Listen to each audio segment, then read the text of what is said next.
Bem-vindo, então, ao nosso querido Carlito Neto. Tudo bem? Tudo ótimo, Dri, tudo ótimo, Rovai. Fala, Rovai, né? Bom dia para todo mundo que está acompanhando a gente aqui. É um prazer estar com vocês aqui mais uma vez. Carlito precisa dar uma aula também nessa série de cursos aí. Vamos pensar um curso, Carlito? Vamos falar? Vamos sim, vamos sim.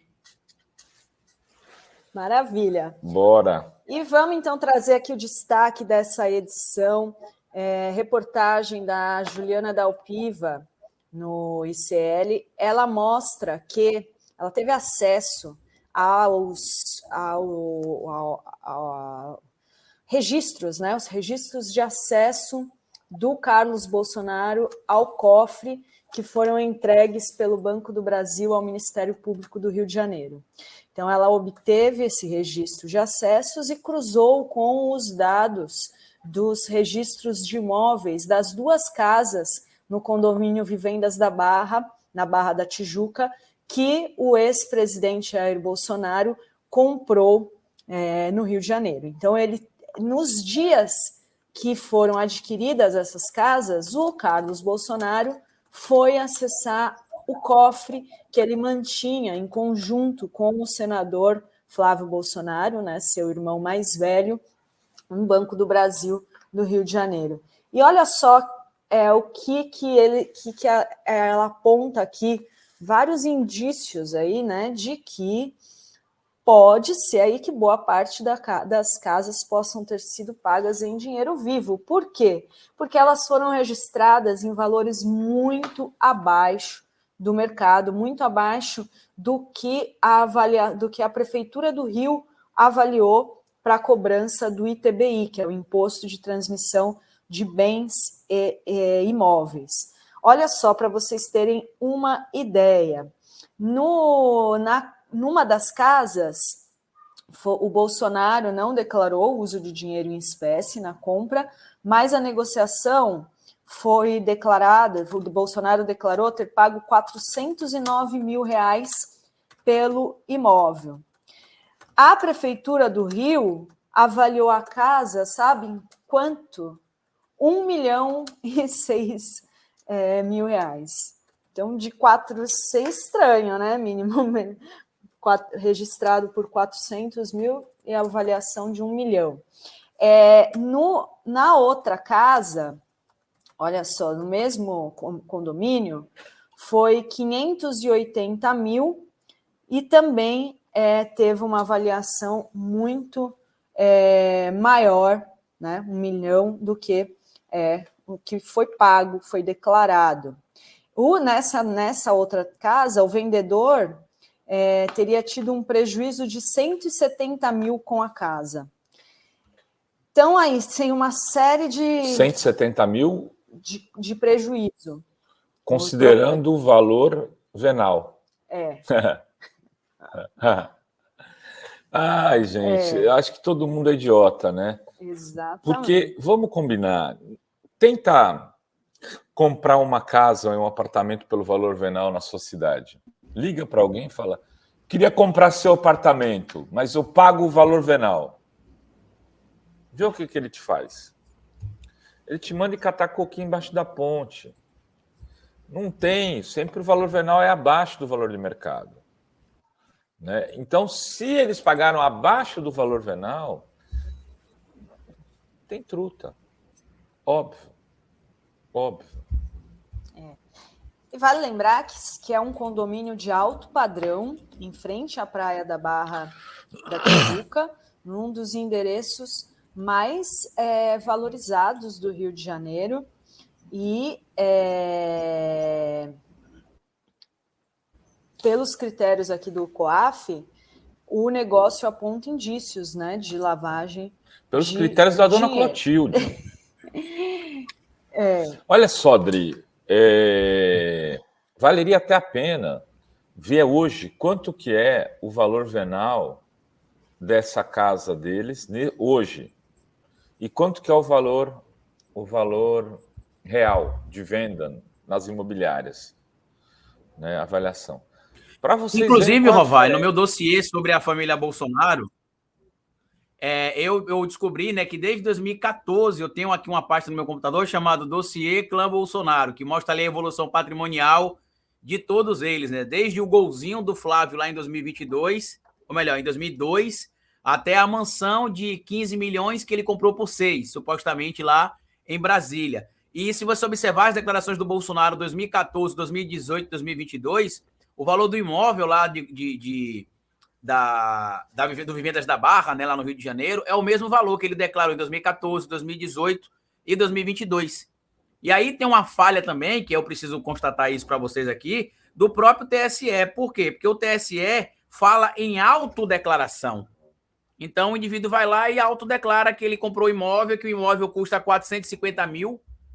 Se não me engano, é esse o valor que está o imóvel até hoje, inclusive lá na declaração. Só que a gente sabe que vale muito mais. O valor do Vivendas da Barra está 150 mil?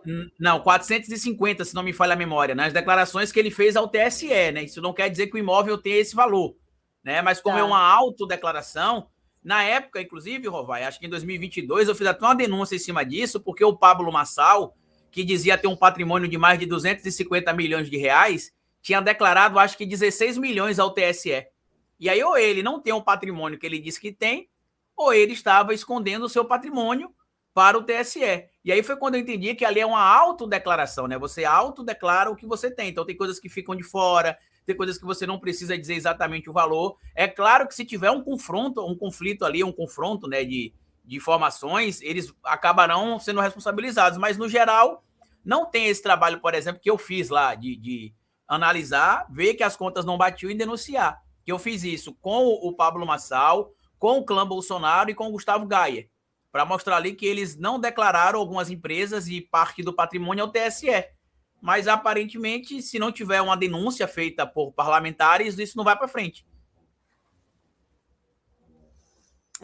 E olha só, a reportagem traz ainda, gente, outro dado aqui, que o Carluxo também esteve nesse mesmo cofre que eles mantinham, né, na agência do Banco do Brasil, na mesma data em que Eduardo Bolsonaro, o irmão mais novo, né, na verdade o 03, né, porque o mais novo é o Jair Renan, registrou a compra de um apartamento em Copacabana, na zona sul do Rio. Ele declarou ter pago 160 mil pelo imóvel, dos quais 50 mil foram pagos em dinheiro vivo. Aí fica a questão, né? Será que ele foi lá, pegou então esse dinheiro vivo do cofre, né? E o cofre que está sendo chamado aí nas redes sociais, cofre da rachadinha, né? Porque, né, como que tanto dinheiro ia parar nesse cofre, né?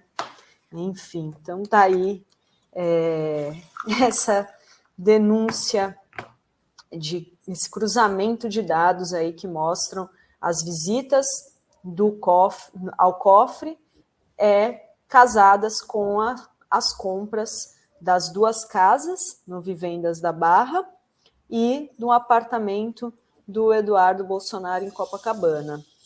E as duas casas, né, com valores registrados muito abaixo da avaliação da Prefeitura do Rio, né? Então, compradas aí com valor declarado muito abaixo do que o próprio valor de referência do pagamento do ITBI. Mais uma, né, para conta da família, né, que está aí com um momento bem tumultuado. Né? Isso não incomoda, inclusive, os eleitores deles, Dri, porque eu estava até hoje na academia treinando e ouvindo um seguidor meu conversando, que ele disse que estava conversando com algumas pessoas próximas ali dele, dizendo que, na verdade, o Bolsonaro está sendo perseguido. E aí você entende como é que o bolsonarismo é uma seita. O Bolsonaro, ele não tem fãs, como muita gente fala, o apoiador do Bolsonaro hoje vê o Bolsonaro como um ídolo. E assim como o ídolo, ele não quer se decepcionar, e assim como o fã, ele não quer se decepcionar com o seu ídolo. Na verdade, os apoiadores do Bolsonaro enxergam o Bolsonaro como cliente e eles como se eles fossem advogados do Bolsonaro. Tanto que se você vir falar, por exemplo, Rovai, do caso das joias, aí eles falam, mas e o Lula? Mas e os containers do Lula? Bom, até o Bolsonaro e o ACF sabem que os containers do Lula foram devolvidos e, para surpresa deles, inclusive, além de ter sido devolvido, aquilo que não foi pago, que não foi entregue, foi pago. A transcrição é patética, né, Rovaidri, do comentário. Capitão, aqui com reservas, eu não sei como o Lula fez isso, mas ele devolveu tudo. E aquilo que não encontrou foi avaliado em pouco mais de 11 mil reais, ele pagou, capitão. Então, acho que o principal ponto que incomoda eles é porque Bolsonaro pediu tanto para ser chamado de ladrão ou de corrupto, né? Me chama de corrupto, porra! A gente pode chamar você de corrupto, de líder de organização criminosa, de acordo com as denúncias feitas aí pela própria Polícia Federal. Organizador de um esquema de rachadinha, né, que lá chama-se peculato, e também o indivíduo que está envolvido em um esquema de lavagem de dinheiro. E tudo isso não é novo. As pessoas que votaram no Bolsonaro em 2022 e 2018, Dri Robai, disseram o seguinte: não, o Luciano Huck falou, né, será uma oportunidade de ele ressignificar a política. Ele ressignificou tanto que mostrou que aquilo que a gente só ouvia falar nos bastidores da política, ele levou para a primeira página da polícia e para a primeira página dos noticiários de jornais também. Então, lá em 99, ele dizia que só negava tudo mesmo, que daria um golpe de Estado no mesmo dia se fosse eleito. Em 2000, ele disse que era a favor do aborto, mas que era uma decisão do casal, e que ele, inclusive, tirou a Rogéria Nantes Bolsonaro da corrida eleitoral em 2000, porque ela deixou de fazer aquilo que ele mandou ela fazer, porque ela foi eleita a pedido dele, por isso que ele botou Carlos Bolsonaro no poder. Em 2018, ele disse que utilizava o dinheiro do auxílio moradia. Para quem não sabe, Bolsonaro tinha um apartamento em Brasília, o Eduardo Bolsonaro, inclusive, morava com o pai em Brasília, e ambos recebiam auxílio moradia, que, em tese, é um benefício que só é dado para os parlamentares que não têm moradia em Brasília ou que não conseguem ocupar um dos imóveis ali destinados aos parlamentares, ó, vai. E vocês lembram quando a repórter da Folha de São Paulo foi entrevistar ele, o que é que ele respondeu, né? Utilizei o dinheiro para comer gente. Então, ele nunca escondeu que ele é isso aí. Ele também nunca escondeu que ele nunca foi um exemplo de pai. Eu estava até vendo, Robai, essa brincadeira que o pessoal está fazendo desse material aí do Mário Frias, né, que está utilizando dinheiro público para fazer filmes sobre o Bolsonaro. Inclusive, modéstia à parte, tem 1 ano que eu faço denúncia sobre esse esquema, utilizando a divulgação de atividade parlamentar. Eu denunciei a Carla Zambelli, eu denunciei o Gustavo Gaia, eu denunciei o deputado federal aqui de Sergipe, Rodrigo Valadares, o deputado federal aqui de Sergipe, Iandra Moura, eu denunciei a Bia Kiss, eu denunciei o Sanderson, todos utilizando o dinheiro público através da divulgação de atividade parlamentar para poder promover coisas que nada tinham a ver com a divulgação de atividade parlamentar. E aí, quando você pega o discurso desses indivíduos aí, eles sempre tentam desconectar-se da realidade. Você vai conversar, por exemplo, com quem está produzindo esse tal documentário aí, né? Se você vai falar com o apoiador do Bolsonaro, eles dizem que o importante é retratar como o Bolsonaro como era a vida do Bolsonaro. Eu queria, Rovai, que fosse retratado a organização terrorista comandada pelo Bolsonaro na década de 80, que tentou explodir adutoras de água no Rio de Janeiro, porque ele, como um vagabundo, né? Porque, segundo ele, grevistas, indivíduos que lutam para a melhoria do salário são vagabundos, né? Foi lá e queria explodir as adutoras de algumas regiões do Rio de Janeiro para poder afetar a Vila Militar. Foi preso, inclusive. Eu queria ver, sabe o que também, Dri? Às vezes que o Bolsonaro foi expulso de áreas ali ligadas às Forças Armadas, que ele levava os filhos para tomar banho na praia. Tem gente que não sabe, mas tem um livro escrito pela Thaís Oyama chamado Tormenta, que ela conta, Rovaidri, que essa ideia de que os militares adoram o Bolsonaro é um factoide, que, ao contrário, o Carlos Bolsonaro relatava várias vezes que ficava triste quando o pai levava eles em algumas regiões de praia no Rio de Janeiro, que era de controle da Marinha ou de controle do Exército Brasileiro, e quando sabiam que era o Bolsonaro que estava lá, o Bolsonaro era expulso, porque ele era persona não grata dentro das Forças Armadas. Então eu queria ver essas cenas no filme. O Bolsonaro armando um atentado terrorista, o Bolsonaro ali combinando, por exemplo, o esquema de rachadinha, o Bolsonaro traindo a Rogéria Nantes Bolsonaro com a Ana Cristina Vale, traindo a Ana Cristina Vale com a Michele Bolsonaro. Eu queria que retratasse tudo isso, para mostrar o patriota homem de 3 famílias que é o Bolsonaro. Eu acho que é por isso que diz que ele é um homem de família, porque são 3, né? Então, realmente, uma família gigante para o cara abraçar. E uma família que vive em absoluta harmonia, né? Como a gente viu naquela postagem do Carluxo, né? Com ciúmes, reclamando que o o Bolsonaro e a Michelle não tem fotinho com a filha dele, né? Poxa que vida, Deus livre a Aurora de toda a maldade e inveja. Na parte do comentário do Carluxo. Agora, parece que eles estão rachados, inclusive, na eleição de São Paulo, né? O Eduardo apoiando o Nunes. Ricardo Nuno e o Carluxo apoiando o Pablo Marçal. Segundo ele está apoiando ninguém, né? Ele até publicou isso nas redes sociais. Eu não estou apoiando ninguém em São Paulo, eu quero que vença o mais preparado. Então isso já mostra o que você está falando, Rovai, já mostra a cisão. Porque como é que toda a família está apoiando o Ricardo Nunes e o Carlos Bolsonaro está ali dizendo que ele não apoia ninguém em São Paulo, que ele espera que seja o vencedor, aquele que o povo achar melhor. Então, peraí, o que o seu pai escolheu, então, não é o melhor? É isso que você está admitindo? Aí você está falando publicamente? Eu sempre cito aqui, não sei se eu já citei aqui, mas se eu não citei, eu vou citar de novo. Acho que eu citei na semana passada com o Felipe, foi na semana retrasada. Tem uma passagem, Rovaidri, do Julian Lemos, um indivíduo que foi parlamentar bolsonarista, né, aqui do Nordeste, daqueles mais radicais, fanatizados. Ele conta uma passagem, Rovai, que um dia ele estava lá no Vivendas da Barra, na casa do Bolsonaro, e que o Bolsonaro recebeu uma ligação que era para ele ir na casa do Carluxo urgente, que o Carluxo estaria em tese em surto psicótico. E aí diz que quando ele chegou lá, estava o Carluxo sem camisa e de colete e com a pistola na mão, dizendo que alguém queria matar ele dentro de casa. Então, assim, olha a sequela que o Bolsonaro deixou no filho, que ele botou para concorrer contra a própria mãe.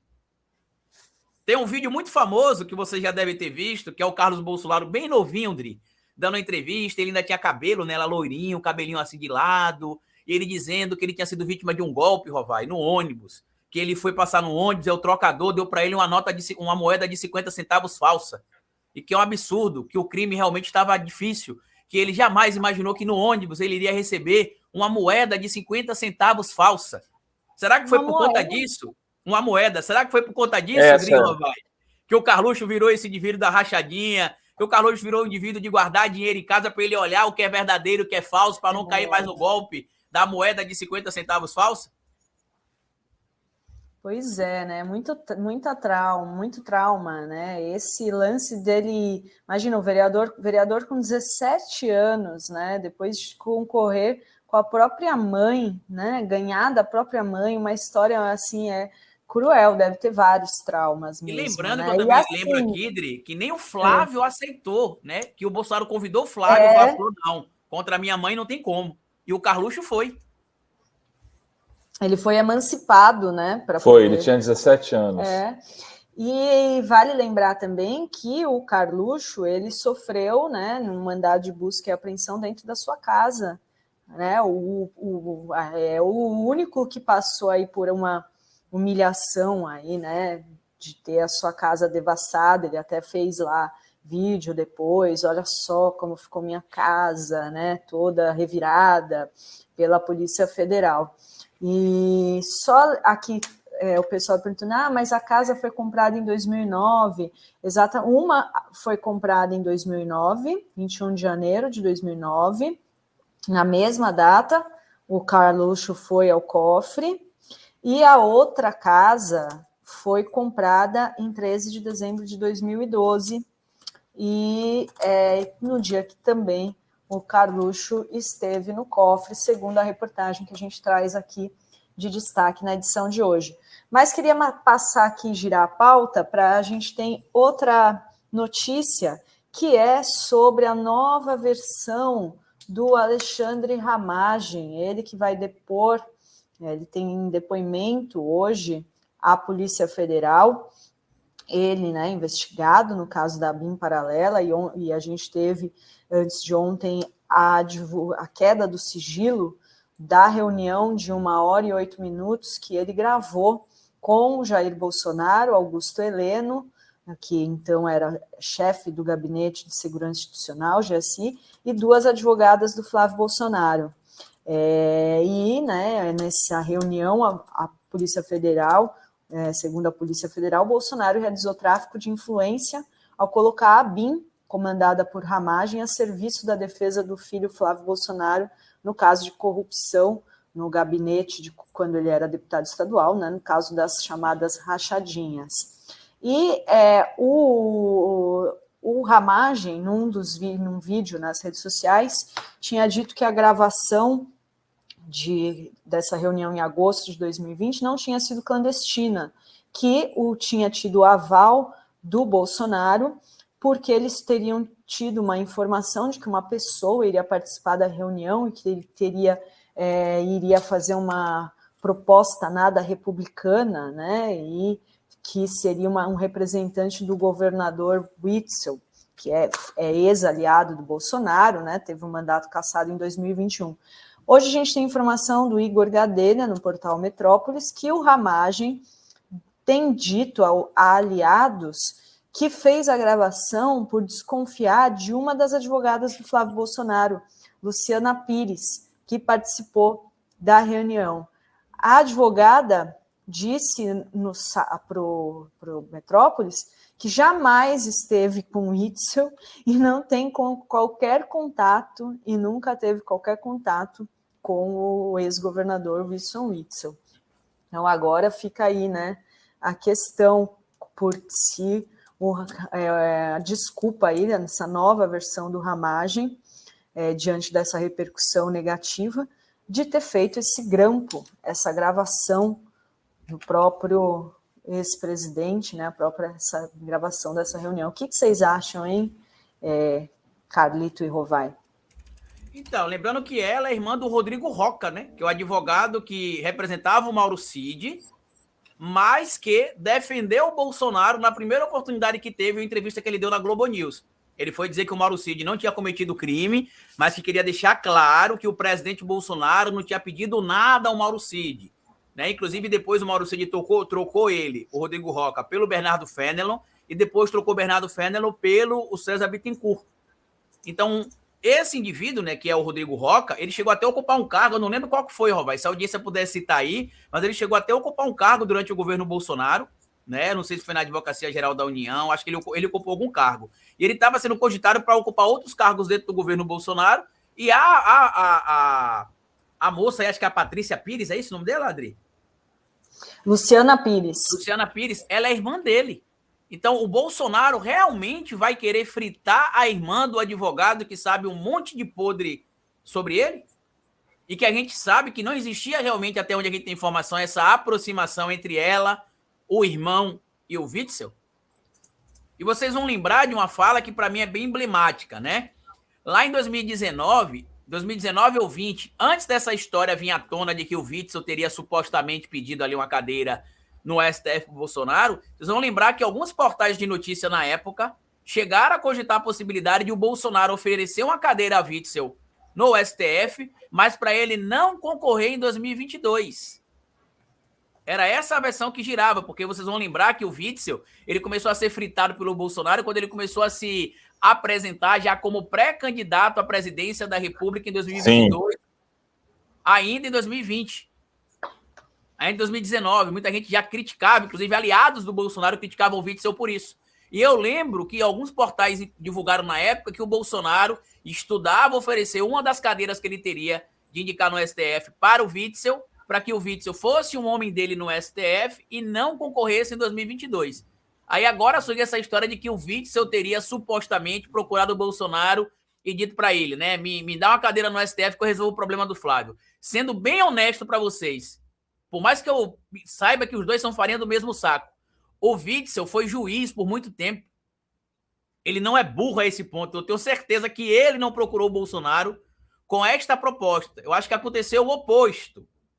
E o Bolsonaro ali na conversa com as advogadas tentou usar isso para poder, quem sabe, isso chegar nos promotores do Rio de Janeiro, que deram acesso a ela, à peça que seria apresentada contra o Flávio, antes que a peça fosse tornada pública. Na gravação ela disse que a denúncia aconteceria no dia 26 de junho, se não me falha a memória, e que ela teve acesso à peça antes, ela viu, ela disse com os próprios olhos dela, não foi ninguém que contou, e que no dia seguinte ela entrou com o pedido de habeas corpus, o pedido de habeas corpus foi aceito hoje, e no dia seguinte seria feita a denúncia. Eu tô até vendo as pessoas falando muito aí em ABIN paralela, poder paralelo. Não, gente, não é nada paralelo, não é tudo dentro do Estado. O Ramage não era diretor da ABIN paralela, ele era diretor da ABIN. E utilizava a ABIN para atender os interesses do Bolsonaro. Não era um órgão separado, Rovai. Os promotores que passaram a peça para Luciana Pires, de acordo com o que ela diz na gravação, inclusive, não eram promotores do Ministério Público paralelo, eram promotores do Ministério Público do Rio de Janeiro, de um órgão do Estado, não era paralelo. E aí a gente vê como é que a máquina pública, e muito em especial no Estado do Rio de Janeiro, está aparelhada. Sobre o comentário da pessoa que falou aí sobre a compra dos imóveis, né? A compra aconteceu em 2009, a outra aconteceu em 2012. O esquema de rachadinha, segundo o Marcelo Nogueira, né, que é aquele ex-amigo da Ana Cristina Vale, porque ela deu o calote nele, segundo ele falou, o esquema acontecia desde 2001, que ele disse que chegava lá, a Ana Cristina Vale fazia todo o esquema, o Carlos Bolsonaro ficava jogando videogame, e aí em 2003 esse esquema entrou no gabinete do Flávio também, e ficou até 2007 sob o comando da Ana Cristina Vale, que foi quando ela foi trocada por outra amante do Bolsonaro que virou esposa, que foi a Michele, e a partir dali o esquema prosseguiu, mas não com ela mais à frente de tudo. Outra coisa, quando ela fugiu do Brasil, que estava sendo ameaçada de morte, ela pediu, sabe o quê, Dri Rovai? O dinheiro e os objetos que tinham um certo cofre. Vocês lembram dessa história do cofre?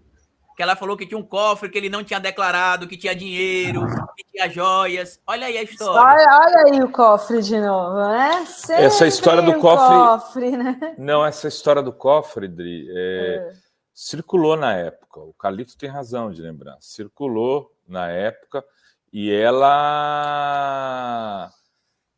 criou uma crise familiar por conta da história do cofre, né, Calito?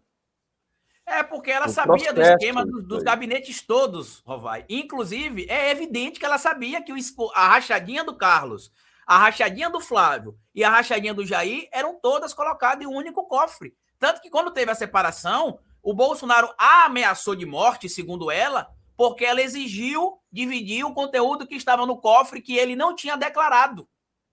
Isso está no depoimento que ela deu na embaixada, se não me engano, quando ela foi pedir asilo na Europa, né? Inclusive ela até tá vivendo fora, porque parece que ela tinha pedido a cidadania lá do país que ela morava, foi concedida, ela não podia ficar no Brasil, parece que ela tá fora do país. Mas só pra gente lembrar, essa história do cofre não é nova. Não é nova a história do cofre. O próprio Marcelo também Nogueira, né, que é o rapaz que trabalhava para ela, conta mais ou menos como é que aconteciam os esquemas. E ainda tem aquela história engraçada do André, que é o irmão da Ana Cristina Vale, que o Bolsonaro tirou do esquema porque ele recebia o dinheiro, mas não devolvia a rachadinha, e aí ele tirou o André, tanto que a irmã da Ana Cristina Vale, até a Andréia Vale, né, até deixa vazar ali que tiraram o André do esquema. Para quem não sabe o André quem é, né? O André é o vocalista de uma banda de reggae, que eu até esqueci o nome da banda agora, e que era cunhado do Bolsonaro, e que o Bolsonaro tirou ele do esquema depois de 2 anos, porque no começo ele devolvia uma parte, mas não era o combinado, e depois ele preferiu não devolver mais nada. Eu imagino eles conversando, papai. Eu imagino ele falando assim... Banda de reggae! E eu imagino ele falando assim, Rovai, eu não vou devolver, agora vai lá e me denuncia. Vai lá, me denuncia que eu não estou devolvendo o dinheiro da rachadinha. Vai lá, já que você não está gostando. O cara cantando Bob Marley lá e tendo que devolver dinheiro pro Bolsonaro. Porra, velho. O pessoal tá lembrando, né? A Ana Cristina Vale tá na Noruega, né? Na Noruega. Ela teve um embrolho, isso foi engraçado, que ela pediu a cidadania norueguesa, Adri, e a cidadania acabou saindo, e se não me engano, ela teria de abrir mão da cidadania brasileira para poder ir para a Noruega, e por isso que ela foi. É algo assim, eu não lembro exatamente o caso, mas é algo assim. Casou, né, com alguém? Eu acho que não é do casamento que ela conseguiu a cidadania. Eu ainda acho que é daquela época da vida que ela teve fora um tempo com o Jair Renan, quando o Bolsonaro, um homem de família, ameaçou matar a mãe do próprio filho, né? Porque ela queria o que estava no cofre. Vamos lembrar, né? Era o cofre que ela queria e foi o cofre que gerou ali toda essa contenda, como diz os crentes, né? Mas enfim. Ela registrou endereço no país em 2011, depois casou com o norueguês Jan Hansen, mas agora os dois estão separados. Em 2018 ela foi candidata, né? Teve 4.500 votos, não conseguiu se eleger, mas se omitiu a cidadania norueguesa. Achei a matéria, viu, Dri? Tá aqui, ó. Ex acusou o Bolsonaro de furtar cofre com 1.600.000 reais.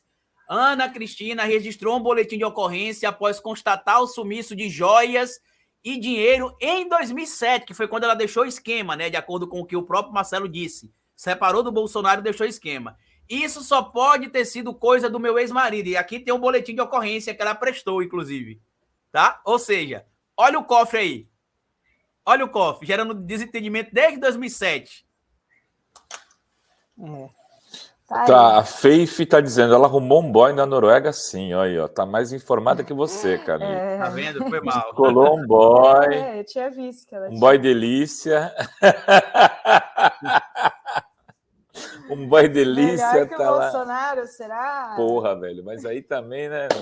Olha, e foi a capa da Veja, eu achei até a capa da Veja, viu, Dri? Foi a capa da Veja, e a capa é o processo, em mais de 500 páginas, às quais a Veja teve acesso, ex-mulher de Bolsonaro acusa de furtar cofre de banco, onde ocultava patrimônio e recebia pagamentos não declarados. Olha que interessante. Olha que interessante. Pagamentos não declarados, ou seja, rachadinhas. E não é só rachadinha, né? Não vamos se iludir. Tem esquema de corrupção, claro. Agora, um cara que vende joia, você acha que ele se contenta só com rachadinha? É o cara que passa ele pega propina de tudo. Se ele indicar você um restaurante, ele quer propina do dono do restaurante pela indicação. O cara do esquema, mas eu lembro uma vez, cara, eu trabalhei de corretor de imóveis, né? E aí eu estava com um imóvel para vender e o cara falou, tem um cliente, eu tinha um cliente, o cara falou, tem um apartamento ali e tal, dá uma olhada. O cara não prospectou, não fez nada. Eu fui, falei com o zelador, peguei o apartamento, consegui vender. Aí o cara veio me cobrar 20% da venda, ou 50%. Comissão da comissão. Aí eu falei, velho, mas você só falou, talvez naquele prédio tenha um apartamento. Ele falou, mas o meu relógio não funciona a energia solar, é a bateria, eu tenho que trocar a bateria. Eu te fiz uma indicação, eu preciso de grana. Porra, velho, é o Bolsonaro. Eu fiquei tão indignado, eu dei lá uma grana pro cara, porque ele era filho do gerente, eu não queria arrumar confusão, sabe que sempre a corda estoura pro lado do mais fraco, né? Um puta de um babaca. É isso aí. E o pior de tudo, sabe o que Bolsonaro. Dri? Quando aconteceu essa história toda, claro que o Bolsonaro procurou ela para calar a boca dela, né? Aí o que aconteceu, ela falou o seguinte, quando eu estou magoada, eu falo coisas que não deveria. Ai, gente, é que nem a esposa do prefeito de São Paulo, né, que denunciou violência doméstica, agressão, aí tem BO registrado na delegacia da mulher, mas não, ela foi forjado, né? Não. Tá chegando o deputado federal, o Carlos Zaratini. Antes, deixa eu ler os superchats. Não, mas aí até falar se o Calito quiser ficar mais um pouco. Legal que se o Calito Fico mais um pouquinho, sim. E deixa eu só agradecer, e já subo o nosso deputado Zaratini. Joaquim Silvino, muito obrigada, está chegando de membro aqui, bem-vindo. A Kênia tinha dado aqui uma assinatura de presente, é mais uma forma de você apoiar a Fórum, você pode presentear alguém da comunidade com uma assinatura de membro. A Miriam Max manda um superchat, pingado desde Nova York, na luta com a Fórum. Muito obrigada, Miriam. José Cruz diz, Rovai Carlito, de onde que alguns jornalistas progressistas dizem que a extrema-direita terá 54 senadores em 26? Qual a base dessa garantia? Que acham? Eles estão contando que todo estado vai eleger um senador bolsonarista. E alguns vão eleger 2. Só que isso é um cenário muito hipotético, né? Muito hipotético, e não tem como você ter em todos os estados ali 2 senadores bolsonaristas eleitos, ou a garantia que você vai ter um eleito por estado. Até porque a gente precisa lembrar que no Nordeste são São 7 estados, 8 estados do Nordeste, se não me falha a memória, não vou contar nos dedos aqui agora, me corrijam por gentileza, mas acho que são Bahia, Sergipe, Alagoas, Pernambuco, Paraíba... São 9 estados nordestinos. Rio Grande do 9 Norte, estados nordestinos. Ceará, Maranhão, são 8. Não, são 9 Piauí, estados nordestinos. Piauí, verdade, Piauí, 9. Então... Pô, rapaz, você é do Nordeste, que sem vergonhice é essa aí, historiador? Tá vendo? Tá vendo? Então são 9 estados. Desses 9 estados em 2026... 18 senadores. É evidente que a gente não vai eleger, por exemplo, ali, né, nesses estados, 10 senadores bolsonaristas. Porque você vai ter 4, até senador de direita eleito, é evidente, mas não bolsonarista. Entendeu? E o bolsonarismo daqui para lá, daqui para 2026, não vai ter a força que tem hoje, porque eu acredito que a partir de 2026, 28 e 30, a gente vai ver esse enfraquecimento, mas não acredito que terá essa força aí que eles estão dizendo. E para mim isso é um alarmismo. Essa semana eu vi um canal de notícias progressistas aí debatendo quem seria pior, Bolsonaro ou Tarcísio, né? Eles estavam vendo ali, e para mim os dois são iguais. Não tem como você debater esse cenário de quem é pior. Os dois são iguais. A diferença é que o Tarcísio usa sapatênis e Bolsonaro gosta de se melecar com farinha e comer com a mão para parecer que ele é do povo, porque ele acha que o povo é imundo, é mal educado. Mas para mim é os dois. Para mim esse debate não tem nem de vir a baila. Ah, quem é pior, Hitler ou Mussolini? É quase que esse debate. Entendeu? Vamos subir então, deputado Carlos Zaratini, muito bem-vindo. Tudo bem, Zaratini? Tudo bom, Andri? Prazer, Renato, Carlito, prazer falar com vocês. Grande Zara. Zara, quantos senadores, agora que já que estamos nesse debate aqui, o bolsonarismo vai ter em 2026? Porque eu sinceramente, esse papo, eu não tenho medo de cara feia, né? Eu não acredito em lobisomem, que vai te eleger 54 senadores, vai ter 54 senadores. Não. Eles já têm, né? Eu não sei, agora eu não me lembro agora os números lá do Senado. São 13. Eles já 13, né? Então eles precisam eleger mais 40. 40 de um total de 54. Né? É uma meta ousada, né? É uma meta ousada. Eu acho, Renato, que primeiro eles estão trabalhando esse assunto. Então eles estão priorizando esse assunto. Né? Nós estamos priorizando as eleições municipais, que eu acho que é certo. Para nós é muito importante a gente garantir uma base do campo democrático nos municípios. Né?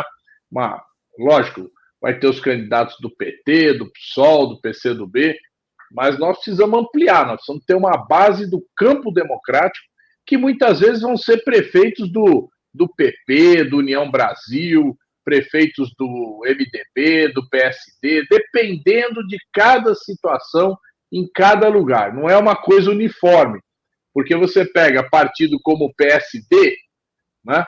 Tem lá o Otto Alencar, que é da base do governo, e tem senador lá do Sul, que é a oposição bolsonarista. Então, esses partidos do Centrão, eles são muito divididos, né? Mas eu acho que a gente consegue, após as eleições municipais, a gente começa a trabalhar essa organização das chapas de senadores, né? E a gente vai ter que unir o campo democrático para realmente impedir que eles tenham essa vitória. Eles estão preparando nomes, eles estão trabalhando esses nomes, nós ainda não. Então, eu acho que passada a eleição municipal, daqui 3 meses, nós vamos ter que cair em campo discutindo o Senado, as chapas do Senado. Aí tem 2 pontos também, deputado, importantes, que o senhor citou esse caso envolvendo ali o PSD. O meu estado é um grande exemplo disso. O governador é do PSD, declarou apoio ao presidente Lula, e no Paraná você tem um governador do PSD que é bolsonarista, que é o Raquinho Júnior. E um ponto que para mim é chave sobre essa questão dos senadores é lembrar o que aconteceu em 2022, no Rio de Janeiro, colégio eleitoral onde o clã Bolsonaro manda. O senador apoiado por eles era o Daniel Silveira. Eles chutaram o Romário ficou magoado, inclusive, com o Bolsonaro por conta disso, tanto que deu até declarações mal educadas, falando coisas ali sobre o Bolsonaro, e ele não elegeu o Daniel Silveira. Eles não conseguiram eleger, Dri, Rovai e deputado Zaratini, o filho do Bolsonaro como deputado federal mais votado de São Paulo. Eduardo Bolsonaro ficou atrás do Boulos e da Carla Zambelli.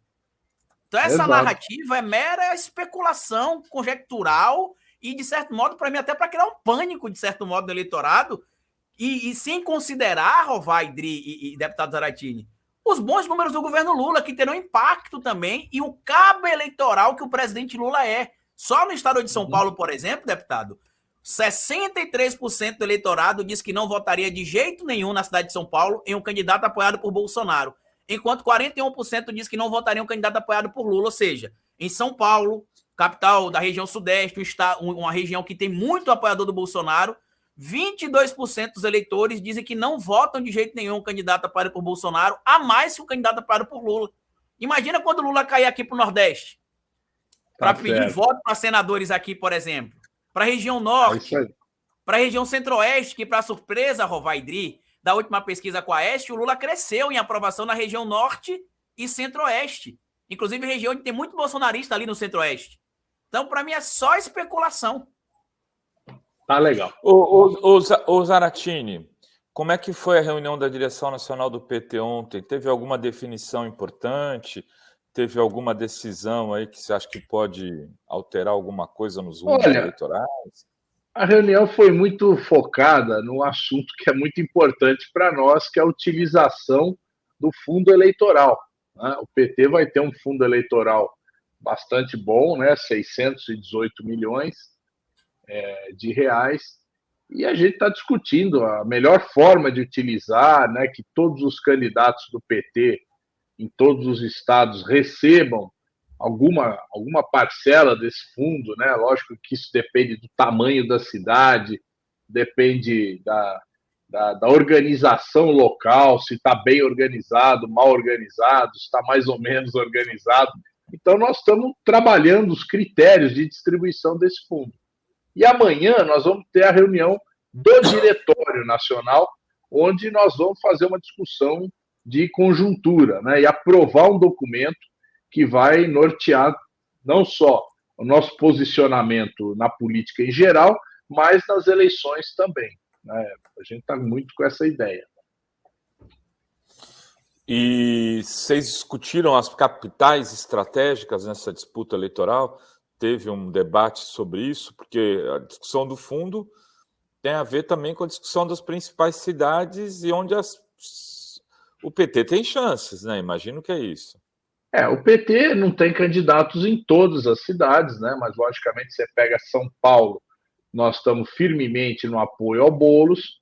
No Rio de Janeiro, o apoio ao Eduardo Paes, que também está em primeiro, né? Em Belo Horizonte, nós temos candidato que é o Rogério, ele está em terceiro lugar, mas crescendo, está já empatado com o segundo lugar. Então, eu acho que ele vai ter condições de crescer e ir para o segundo turno. Em Porto Alegre, a Maria do Rosário está em primeiro lugar, já 3 pesquisas, está em primeiro lugar.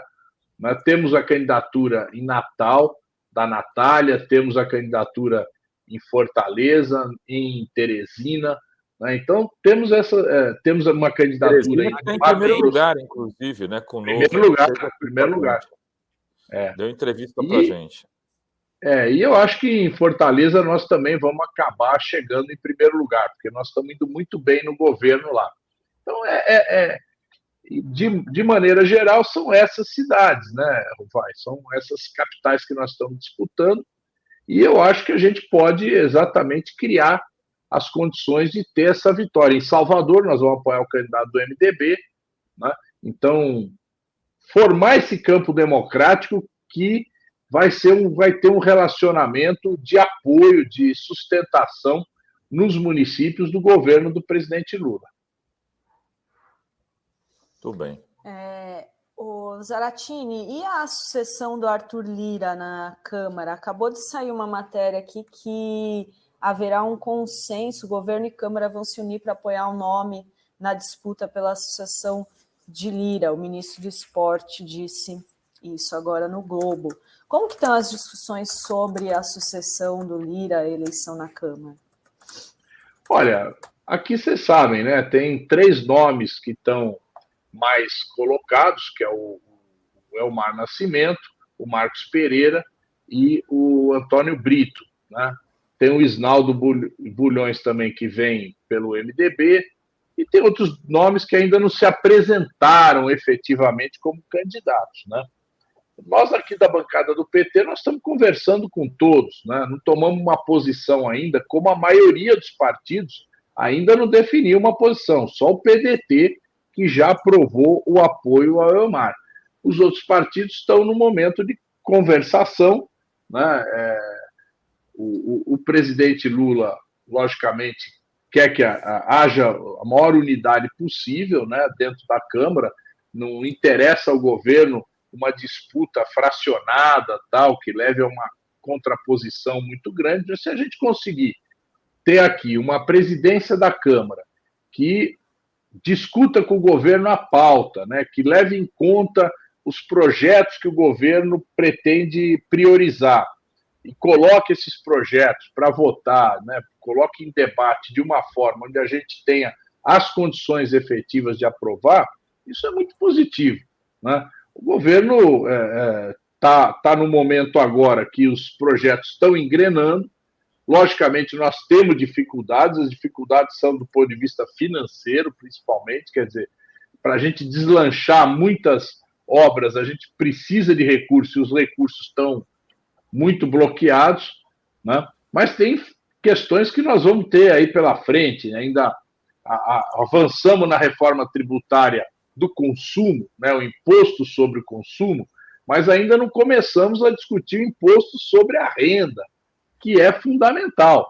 Para nós, a gente não vai esquecer aqui a promessa do presidente Lula de isentar de imposto de renda aqueles que ganham até R$5.000.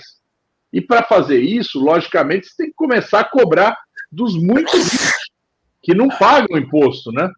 No Brasil temos isso, o imposto sobre lucros e dividendos não existe, né? Então o camarada ganha os lucros e os dividendos e não paga nada, né? Então está mais do que na hora da gente fazer essa cobrança e, ao mesmo tempo, ajustar a tabela do imposto de renda de forma a que quem ganha até 5 mil, que é a classe média, fique isenta desse imposto. Isso é muito importante. Vocês viram que o resultado da reforma do imposto sobre consumo, ela melhorou muito o imposto cobrado sobre os mais pobres e aumentou um pouco o imposto cobrado dos ricos. Então, isso foi justiça tributária, que é o que a gente quer fazer. Desculpa, só fazer mais uma pergunta, eu já passo para vocês, mas agora está essa polêmica, né? Esse ataque ao Haddad, ele está sendo taxado ontem, né, nas redes. Isso aí é uma sacanagem da Folha de São Paulo, um jornaleco, cara, que absurdo, canalha, que transformou um negócio que é meme de extrema-direita, que estava ali, desculpa te interromper, não, mas pode, que estava ali no limbo das redes e fez uma matéria. E fez uma matéria usando um meme do Haddad como destaque. Quer dizer, que porra é essa, velho? Desculpa, Jovem. Não, é isso. Você vê, a Folha de São Paulo, os jornais, os grandes jornais, né, eles manifestam sempre os interesses do chamado mercado, né? O que prevalece na linha editorial desses jornais é o interesse do mercado. É isso aí. É o interesse do mercado. Então, eles dão um destaque a uma coisa que não tem relevância. Eu acho que esses memes aí não ganharam muito impulsionamento, não. Eu acho que eles estão bem. Agora, lógico, quando o jornal reconhece, olha o que estão fazendo, isso coloca em evidência e traz assim para o debate uma coisa que tem pouca repercussão. Até porque, né, o que a gente está fazendo é reduzir imposto e não aumentar. Está aumentando, sim, para os ricos, né? Os fundos no exterior que não pagavam imposto passaram a pagar. Os fundos exclusivos dos grandes capitalistas passaram a pagar. Então, lógico, né, a gente quer essa questão dos 17 setores que não pagam, né, a Previdência, como as demais empresas, a gente quer que volte a pagar. Então, é um conjunto de coisas que, aliás, até aquele cara do Grupo Esfera escreveu ontem na Folha de São Paulo um artigo concordando com a necessidade que os 17 setores voltem a pagar a Previdência sobre a folha de pagamento, né? Então, é uma questão que está colocada aí. Agora, usar isso a Folha de São Paulo está jogando em causa própria, né? Você sabe que a Folha é um dos 17 setores que tem essa redução do imposto de previdência. Deputado, eu tenho uma pergunta para fazer sobre essa questão do discurso que existe entre o presidente Lula, né, deu ali nome aos bois e falou que é um absurdo a gente ter 546 bilhões de reais em desoneração para empresários brasileiros e que isso é dito pela mídia como investimento, mas que eles querem que corte cerca de 185 bilhões em programas sociais, que inclui ali Minha Casa Minha Vida, Bolsa Família, mas que quando é para o pobre isso é gasto. Então, por que existe essa narrativa do mercado de que você dispensar 546 bilhões de empresário em investimento, mas quando você investe 185 bilhões em combater a pobreza, isso é gasto? Pois é isso, né? Eles querem que quem pague a conta do ajuste fiscal seja os pobres, né? Seja o trabalhador. Essa é a jogada. Então, vamos reduzir investimento na educação, vamos reduzir a saúde, vamos reduzir a assistência social, vamos reduzir a Previdência, eles já estão falando em outra reforma da Previdência. Agora, a reforma da Previdência, que eu acho que a gente tem que fazer, é a reforma da arrecadação. Da arrecadação. Porque, veja só, nós temos um problema. Com a evolução do mercado de trabalho, é uma redução do número de trabalhadores formais. Isso vem se dando por dois fatores: o subemprego, né, a quantidade de trabalhadores sem registro em carteira, e a pejotização. O que é a pejotização? É a contratação de trabalhadores com salários mais altos como empresa e não como CLT. Então, escritórios de advocacia, escritórios de arquitetura, né, jornais, né, eles estão contratando as pessoas como PJ, como pessoa jurídica. E isso reduz a contribuição previdenciária. Então, esses dois lados, de um lado pelos mais pobres, do outro lado pelos mais ricos, você tem uma redução da arrecadação da Previdência. Nós vamos precisar discutir, em curto espaço de tempo, talvez não seja nesse governo, mas no próximo, uma reforma da cobrança do imposto. E essa cobrança vai ter que ser sobre o faturamento das empresas. Porque, veja só, você pega a Microsoft, ela está instalando 2 super computadores lá em Hortolândia, onde vai armazenar a chamada nuvem. Né? Quando a gente fala, vamos pôr na nuvem, a nuvem é um grande computador. Esse computador, hoje eles têm lá mais de 1.000 trabalhadores trabalhando na construção, né? Na obra.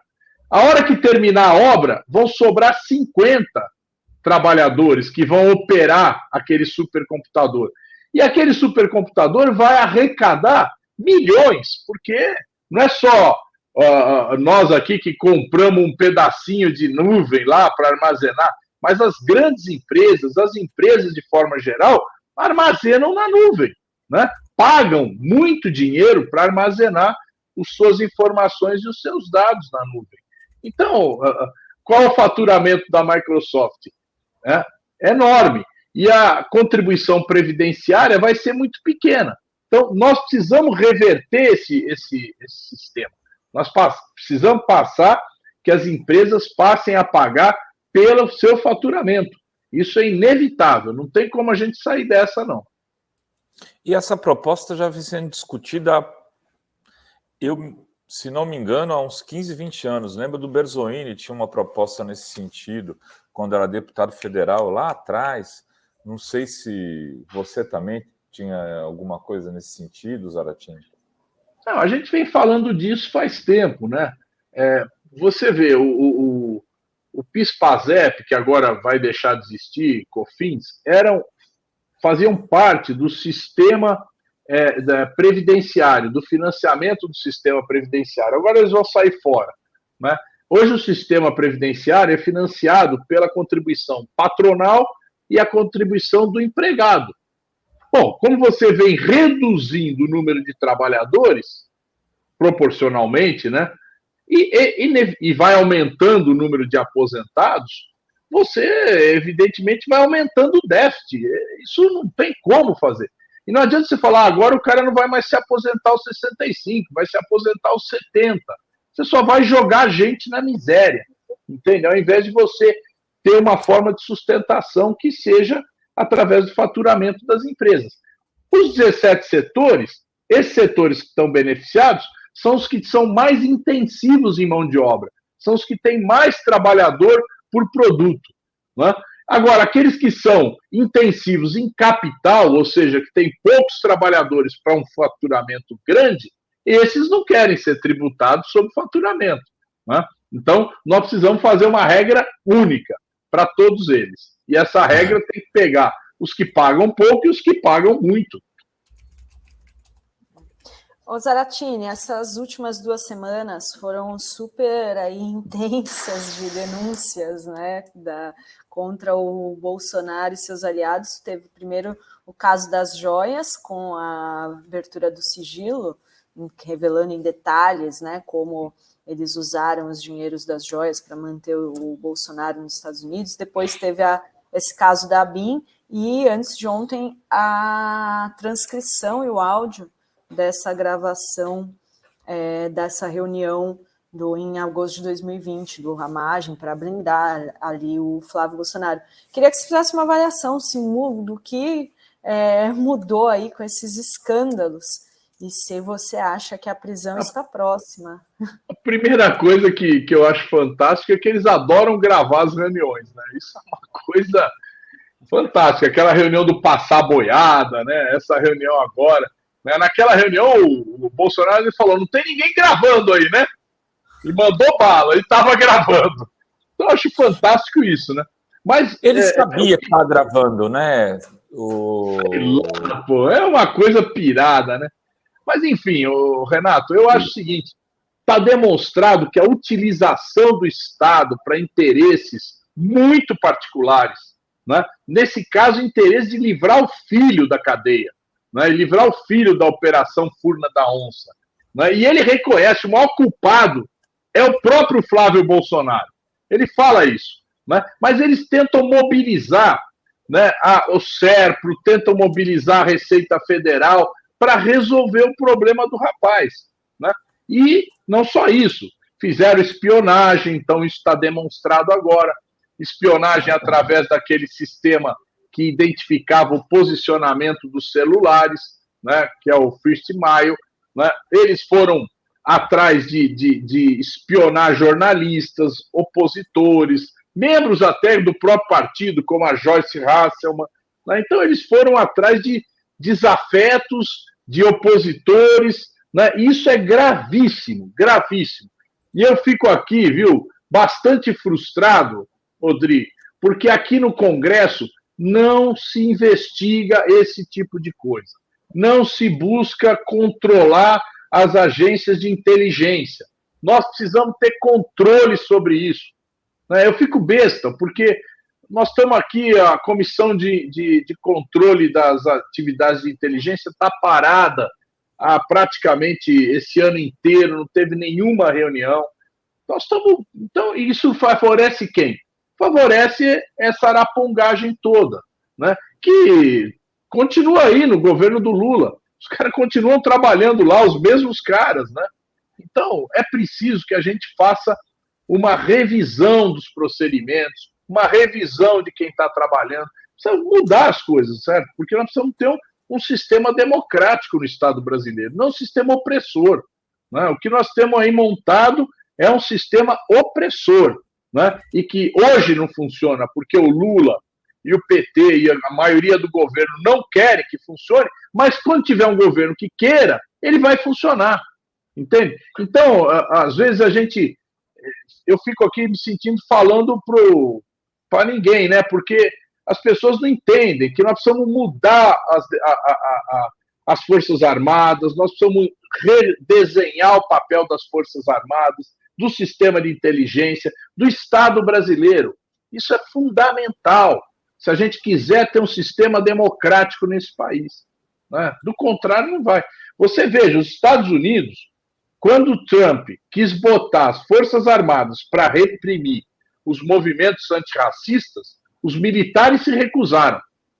Quando ele tentou mobilizar os militares naquele golpe do Capitólio, os militares se recusaram. Né? Então, lá tem os militares americanos não é fogo que se cheire, não, porque olha o que eles fazem no mundo. Mas, internamente, eles respeitam uma determinada ordem democrática. Então, não estou aqui aliviando a barra deles, não, mas eu estou dizendo que existe um posicionamento de não interferência. Em Portugal, quem fez a Revolução dos Cravos? Os militares. E passado 3, 4 anos, houve uma constituinte onde afastaram os militares da política. Então você vê, os militares que libertaram Portugal do salazarismo, né, e restabeleceram a democracia, depois disso, eles falam, não, agora, vocês já fizeram o que tinha que fazer, agora vai para o quartel e deixa aqui a política se desenvolver normalmente. Ô Zara, falar um pouquinho do quintal da gente aí. Quintal é sacanagem, né? São Paulo. Como é que está aí a disputa eleitoral? O que você está achando? Teve as sabatinas do UOL com os candidatos, já é uma primeiro start da campanha, né? A campanha começa a ganhar outro nível de atenção. Você viu participação aí do Ricardo Nunes dizendo que não bateu na mulher, que... Não. Além de não bater, dele ter dito isso, ele ainda passou o pano, né, nos golpistas de 8 de janeiro, né? Então, de que lado ele tá claro, né? Olha, eu acho que está muito bom, Renato. Eu acho que o desenvolvimento das eleições até agora está indo muito bem para nós. Veja você, o Ricardo Nunes, com toda a máquina que tem, com tudo que está gastando, não sai daquele ponto. Está empatado com o Boulos, né? Então, ele está estagnado. Segundo lugar, surgiu um candidato legitimamente bolsonarista, que é o Pablo Marçal, né? Que vai comer pelas beiradas. E pode acontecer o que aconteceu com o Rodrigo Garcia, ficar fora do segundo turno, né? E aí o Pablo Marçal pode ele ir para o segundo turno.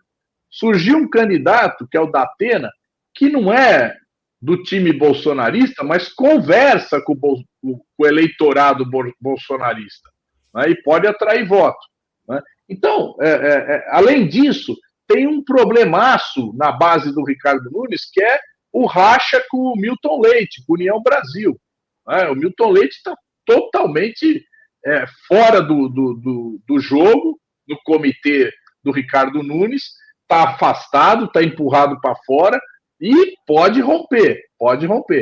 E, por outro lado, do nosso lado, as pesquisas mostram que 50% do eleitorado ainda não identificou o apoio do presidente Lula ao Boulos, né? E talvez muito mais de 50% não saiba que a Marta Suplicy é vice do Boulos. Então, para você ver que o jogo está só começando, né? Daqui para frente, nós temos chance de fazer campanha, cada vez mais nós vamos ter tempo de televisão, nós vamos ter ações de campanha. Agora é que a nossa campanha vai começar. Nós não começamos campanha nenhuma ainda. Nós estamos numa articulação, mas campanha para valer, muito pouca coisa foi feita do nosso lado. Enquanto que o do lado do Ricardo Nunes é campanha todo dia. Todo dia ele, até o dia que terminou as inaugurações aí, dia 6 de julho, ele inaugurou um monte de coisa aí na periferia, foi lá, inaugurou asfalto, inaugurou posto de saúde, creche, tudo que foi feito no último ano de governo, porque passou o resto do governo sem fazer nada. Mas esgotou o arsenal dele. Então, e nós não. Agora é que a gente vai começar a pôr o time em campo. E agora que nós vamos começar a campanha. Aliás, sábado, todo mundo convidado lá no Expo Center Norte, que é a convenção que vai oficializar a candidatura do Boulos e Marta. Vamos lá. E vai vir o presidente Lula.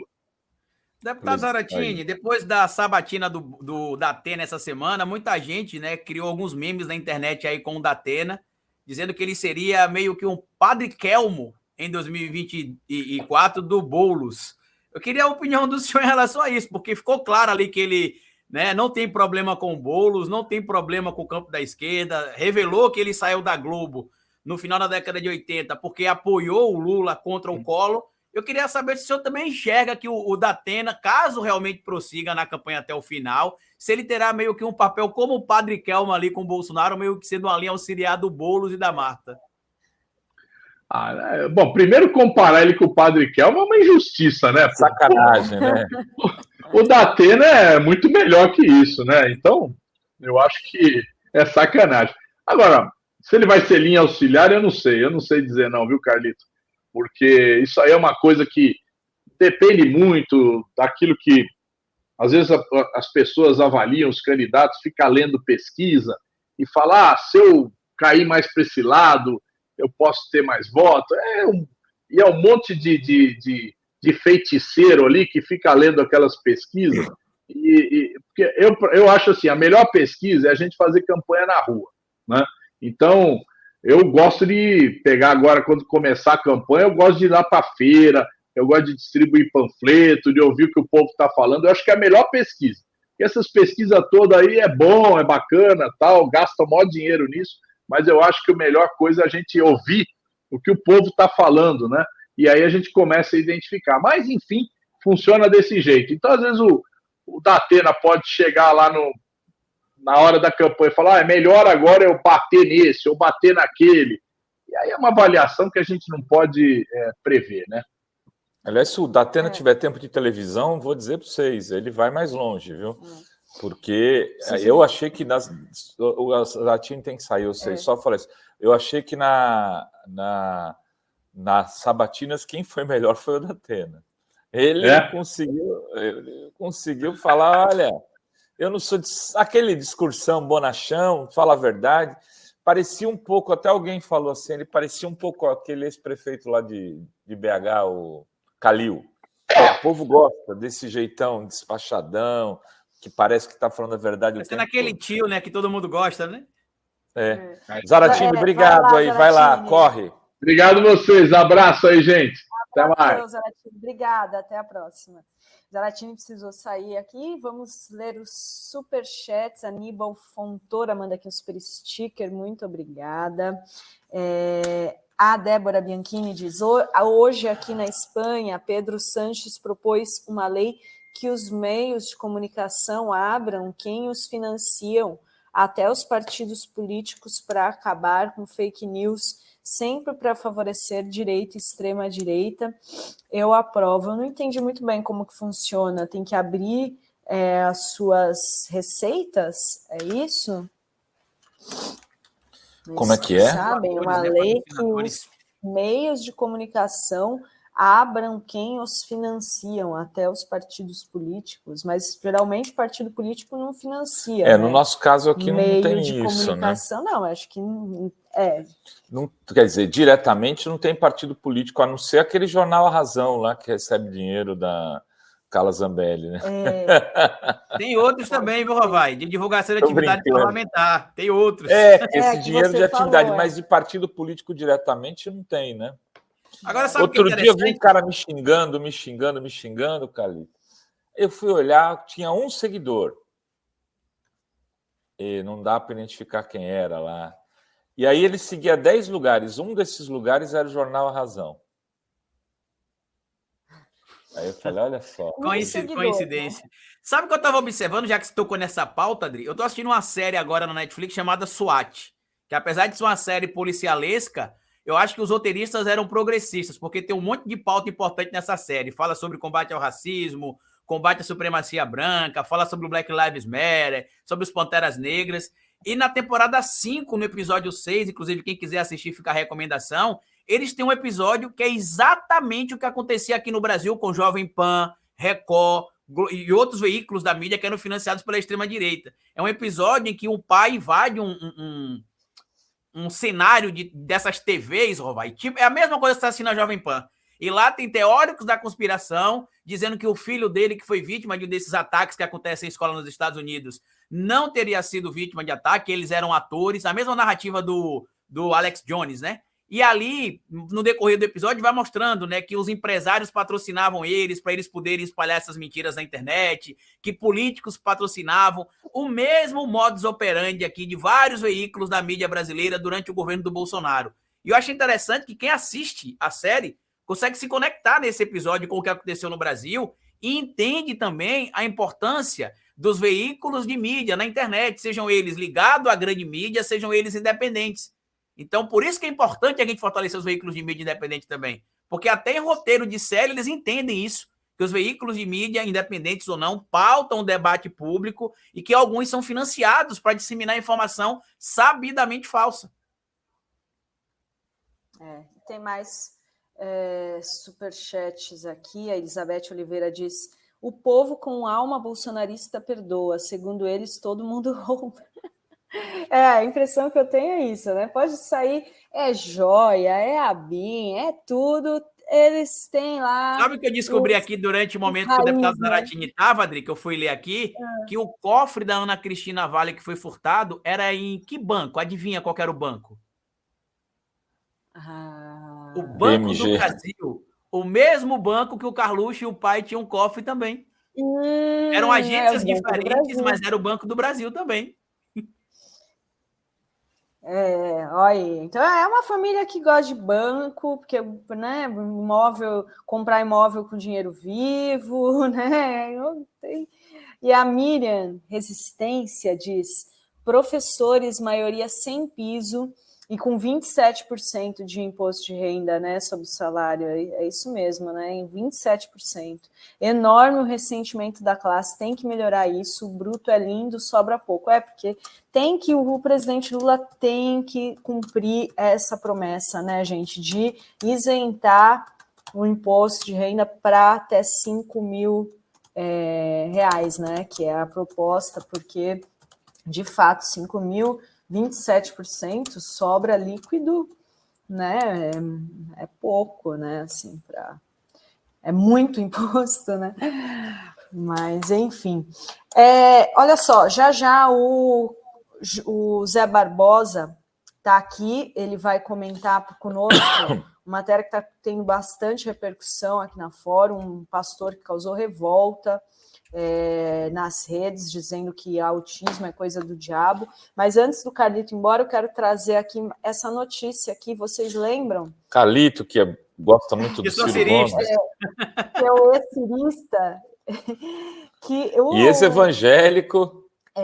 Mas olha, lembram esse caso? Um ataque escroto, misógino do Ciro Gomes, que ele disse que a senadora Janaína Carla Farias, do PT do Ceará, ele acusou, diz que ela era assessora de assuntos de cama do Camilo Santana, porque ela é suplente do Camilo Santana, o Camilo Santana assumiu o Ministério, né, da Educação. Diz que quem está assumindo o Senado Federal hoje, sabe qual é o serviço prestado para ir ao lugar de Virgílio Távora, de Tasso Gereissati, de Mauro Benevides, de Patrícia Saboia? Aí vai agora a assessora para assuntos de cama do Camilo Santana. Ele disparou isso contra a Janaína. Disse ainda que ela era cortesã. Ela só fez serviço particular do Camilo, serviço particular, o harém, são os eunucos, são as meninas do entorno, ela sempre foi encarregada desse serviço. Olha que horror, né? O ataque que ele fez à senadora, né? Esse cara é um bosta, vamos ser bem sinceros aqui. O Ciro virou um bosta, falar português claro. Ele se esquece que a Patrícia Saboia era a Patrícia Gomes, né, que era ex-mulher dele, e que ele elegeu com os votos dele, que era, evidentemente, a pessoa que dividia a cama com ele, e dividia provavelmente a ação política, dividia a luta, dividia as angústias, dividia os sucessos. Mas imagine se alguém naquele momento falasse que falaram, que ele falou dessa pessoa que não tem nem relação, que se saiba, pelo menos, pública, de intimidade com Camilo, de cama, e ele está insinuando isso. É dizer, cara, hoje em dia, defender Ciro Gomes é se colocar numa posição de misoginia, de preconceito, sabe, de muita coisa triste. E é triste porque o Ciro já foi melhor que isso. Sempre foi meio destrambelhado, assim, ele sempre falou besteira. Tanto que nunca se passou dos 12%, porque o povo percebe. Fala, cara, o cara não tem equilíbrio emocional. Ele é um cara que não tem equilíbrio emocional, nunca teve. Mas era um cara inteligente. Agora, ele se auto-boicota. Parece que ele quer se tornar, assim, mais minúsculo do que já se tornou na última eleição, quando virou um nanicão de 4% dos votos. E agora ele se tornou réu no Ministério Público do Ceará. A Justiça Eleitoral aceitou a denúncia e ele tem aí 10 dias para se manifestar, mas a gente sabe que, né, não vai dar em nada, né, Carlito? Você acredita que dá alguma coisa? Não, pode dar. Na verdade, eu acredito que pode dar, inclusive, a gente está vendo alguns parlamentares aí se complicando por violência de gênero. Aqui em Sergipe tem um assessor de um vereador que, inclusive, está com os direitos suspensos, né, políticos, justamente porque atacou a deputada estadual Linda Brasil, né, que é a primeira deputada trans que a gente tem no estado, a primeira vereadora trans também, e ele está com os direitos suspensos. Então, isso pode sim trazer um problema para o Ciro. Eu queria recomendar aqui que o Ciro deixasse de assistir um pouco Renascer, ou entendesse que Renascer é uma obra de ficção, né, para não querer incorporar o personagem ali do coroné que tem na novela e colocar isso na prática, porque até a própria novela agora ela deu uma modernizada em comparação à primeira versão na década de 90.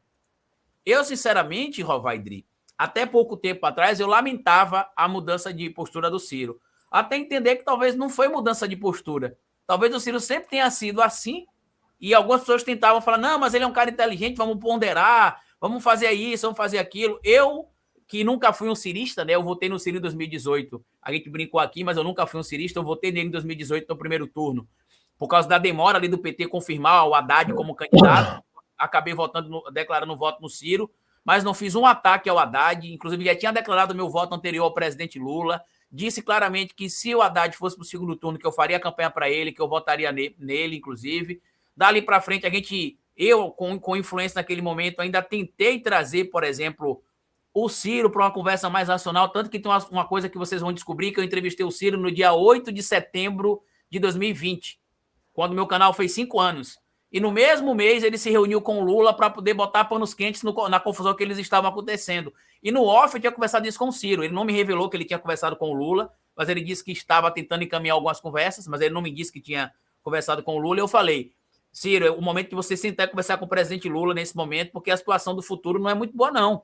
E que vocês têm de resolver as diferenças que vocês têm de forma civilizada. O que você está fazendo, na minha opinião, não é correto. Eu sei que você se sente atacado pelo PT, eu sei que alguns compromissos que o Partido dos Trabalhadores fez que você pode não ter cumprido, mas o povo não tem culpa disso, não. E você está na política há muito tempo para saber disso. Tanto que na minha entrevista, Rovai, os seguidores que estavam lá acompanhando na época, muito ciristas, no dia da live dele, a gente entrou até no Trend Topics do Twitter, que eles eram bem engajados, eu perguntei se não era ressentimento o que ele sentia naquele momento pelo Partido dos Trabalhadores e pelo presidente Lula. E ele ficou até meio agitado na hora que eu perguntei isso, mas respondeu até de forma educada e tudo mais, mas lamentavelmente, se a gente pode resumir o Ciro, é dizer que o Ciro virou isso.